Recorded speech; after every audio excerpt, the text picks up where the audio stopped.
If Rahul Gandhi resigns as leader of opposition and says I will leave politics, will you have champagne? Yes. Yes. I don't think Rahul Gandhi is a terrific leader of the opposition at all. I don't hesitate in saying that.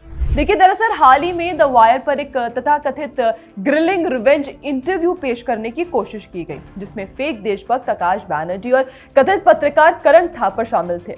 इरादा शायद सत्ता से सवाल पूछने का था, लेकिन दुर्भाग्य से इस सेशन में ग्रिलिंग किसी और की नहीं बल्कि उनके ही मनपसंद नेता राहुल गांधी की हो गई।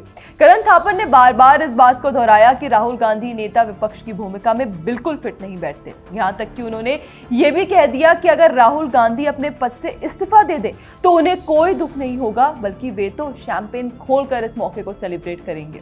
और इतना ही नहीं, करण थापर ने यह भी बात जोड़ी कि जब राहुल गांधी 2005 में सांसद बने थे तब उन्होंने उन्हें इंटरव्यू देने का वादा किया था, लेकिन Rahul Gandhi, when he first became an MP in 2005, promised he'd give me an interview. He said, "Give me 1 year to find out what this job is like, and I'll speak to you." तब से लगभग 15-20 साल बीत गए, लेकिन उन्होंने interview दिया नहीं। लगभग 20 साल बीत जाने के बावजूद आज तक वह वादा पूरा नहीं हुआ।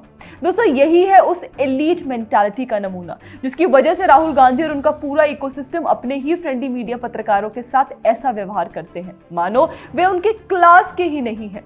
हाँ, खान मार्केट गैंग और यूट्यूब मीडिया के ये चेहरे उनसे चिपक के जरूर रहते हैं अपनी दुकान चलाने के लिए, बट कांग्रेसी इकोसिस्टम खासकर राहुल गांधी ने कोई खास भाव नहीं देते।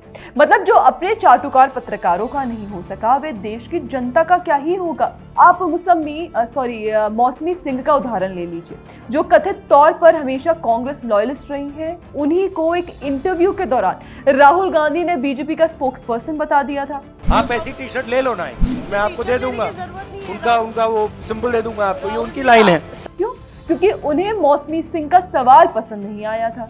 यहाँ स्वाति चतुर्वेदी का नाम लेना भी जरूरी है। उन्होंने पत्रकारिता की शुरुआत भले ही बीजेपी को ट्रोल करके की हो, लेकिन लगता है उन्हें भी समय रहते समझ आ गया कि कांग्रेसी इकोसिस्टम के साथ अंधी वफादारी कोई फायदे का सौदा नहीं है। शायद इसी वजह से वे आजकल अपेक्षाकृत ज्यादा न्यूट्रल पर्सपेक्टिव रखने की कोशिश करती दिखाई देती है।